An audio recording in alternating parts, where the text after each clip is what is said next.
రాష్ట్ర రాజధానిగా అమరావతికి చట్టబద్ధత కల్పిస్తూ పార్లమెంటు బిల్లును ఆమోదించిన సందర్భంగా ఉమ్మడి నెల్లూరు జిల్లా నాయుడుపేట పట్టణంలోని టీడీపీ నాయకులు భారీ బైక్ ర్యాలీని నిర్వహించారు. పట్టణంలోని గాంధీ పార్కు నుంచి పాత బస్టాండ్ సెంటర్ వద్ద ఉన్న అంబేద్కర్ విగ్రహం వరకు టీడీపీ పట్టణ అధ్యక్షులు షేక్ రఫీ ఆధ్వర్యంలో పార్టీ నాయకులు జాతీయ జెండాలను చేతబూని ఈ ర్యాలీలో పాల్గొన్నారు. అంబేద్కర్ విగ్రహం వద్దకు చేరుకున్న అనంతరం నాయకులు పూలమాలలు వేసి ఘనంగా నివాళులర్పించారు. తదనంతరం భారీ బాణాసంచా కాల్చి సంబరాలు జరుపుకున్నారు. ఈ వేడుకలో మహిళలు దీపాలు వెలిగించి తమ సంతోషాన్ని వ్యక్తం చేశారు.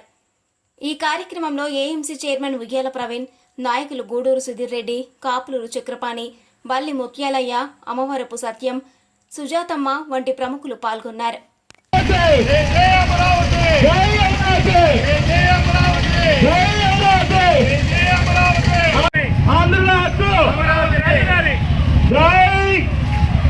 भारत माता के माता के नवेंद्र राष्ट्र के आंध्र को अमरावती राजधानी आंध्र को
अमरावती अमरावती राजधानी अमरावती राजधानी अमरावती राजधानी भारत माता की चंद्रबाबु गारी नायकत्వం నరేంద్ర మోడీ గారి నాయకత్వం అందరికీ ఇక్కడికి విచ్చేసిన ఈ యొక్క ర్యాలీలో పాల్గొన్న ప్రతి ఒక్క నాయుడుపేట బిడ్డకి నా యొక్క ధన్యవాదాలు తెలియజేస్తున్నాను.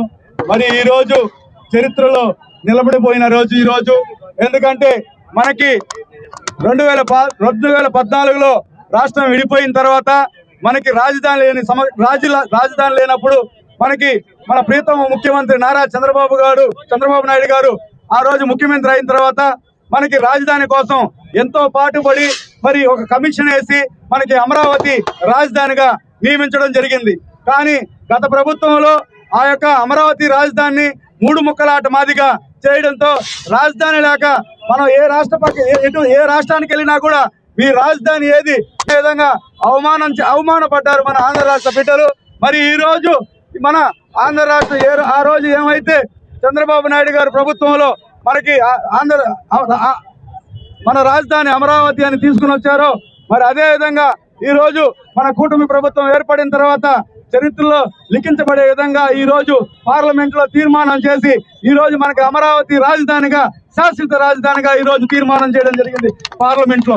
మరి దానికి మన నరేంద్ర మోడీ గారికి, అమిత్ షా గారికి, మరి అదే విధంగా నారా చంద్రబాబు నాయుడు గారికి, పవన్ కళ్యాణ్ గారికి, మరి నారా లోకేష్ గారికి, మన భారత దేశ ఎంపీలందరికీ, మన ఆంధ్ర రాష్ట్ర ఎంపీలందరికీ కూడా పేరు పేరున ఈ యొక్క ఆంధ్ర రాష్ట్ర రాజధాని తరపున, ప్రధానికం తరపున ధన్యవాదాలు తెలియజేస్తున్నాను. మరి ఈ రోజు మన ఆంధ్ర రాష్ట్ర ప్రజలు, మన యువత మొత్తం కూడా కాలర్ ఎగరేసుకునే విధంగా ఈ రోజు మనకి రాజధాని పార్లమెంట్ లో తీర్మానం చేసి ఏకాభిప్రాయంతో ఏక తీర్మానంగా ఈ రోజు భారతదేశం ఎంపీలంతా కూడా కలిసి మన ఆంధ్ర రాష్ట్ర శాశ్వత రాజధాని ఏర్పాటు చేయడం జరిగింది. మరి వారందరికి కూడా ధన్యవాదాలు తెలియజేస్తూ, అమరావతికి చట్టబద్ధత కల్పించినటువంటి మన ఎన్డీఏ ప్రభుత్వానికి మన సూలూరుపేట నియోజకవర్గ ప్రజలు మరియు ఆంధ్ర రాష్ట్ర ప్రజలందరి తరపున కూడా శుభాకాంక్షలు, ధన్యవాదాలు తెలియజేస్తున్నాను. ఎందుకంటే 2014లో మన రాష్ట్రం అడ్డగోలుగా విభజించిన ఆనాటి కాంగ్రెస్ ప్రభుత్వం తెలుగుదేశం హయాంలో తర్వాత అమరావతి రాజధానిగా నిర్ణయించి ఎంతో మంది అమరావతి రైతులు మన రాజధాని కోసం భూములు త్యాగం చేయడం జరిగింది. అలాంటి రైతులను కూడా అన్యాయంగా 2019-24 నాటి వైసీపీ ప్రభుత్వం ఆ రైతుల్ని రోడ్డున పడేలాగా చేసి మూడు ముక్కల ఆట ఆడడం జరిగింది. అదే విధంగా మన తెలుగు వారు ఎక్కడికి వెళ్ళినా కూడా మనకు రాజధాని లేని రాష్ట్రంగా మన తెలుగు వారందరూ తలదించుకోవాల్సిన పరిస్థితి ఆ రోజు 2019-24 నాటి రాక్షస పరిపాలనలో జరిగింది. అలాంటిది ఈ రోజు మన ముఖ్యమంత్రి శ్రీ నారా గారి నాయకత్వంలో, అదే విధంగా మన రాష్ట్ర ఉప ముఖ్యమంత్రి శ్రీ పవన్ కళ్యాణ్ గారి నాయకత్వంలో, మన దేశ ప్రధాని శ్రీ నరేంద్ర మోడీ గారి నాయకత్వంలో మన అమరావతికి చట్టబద్ధత కల్పించి పార్లమెంట్ లో బిల్ పాస్ చేసిన సందర్భంగా ఆంధ్ర రాష్ట్ర ప్రజలందరూ కూడా హర్షం వ్యక్తం చేస్తూ మన ప్రపంచానికే తలమానికంగా మన అమరావతిని అభివృద్ధి చేసుకునే విధంగా ఎన్డీఏ ప్రభుత్వం ముందుకెళ్తుందని చెప్పి ఈ సందర్భంగా తెలియజేసుకుంటూ, మరిన్ని న్యూస్ అప్డేట్ కోసం A3 న్యూస్ ఛానల్ ని సబ్స్క్రైబ్ చేసి బెల్ ఐకాన్ ను ప్రెస్ చేయండి.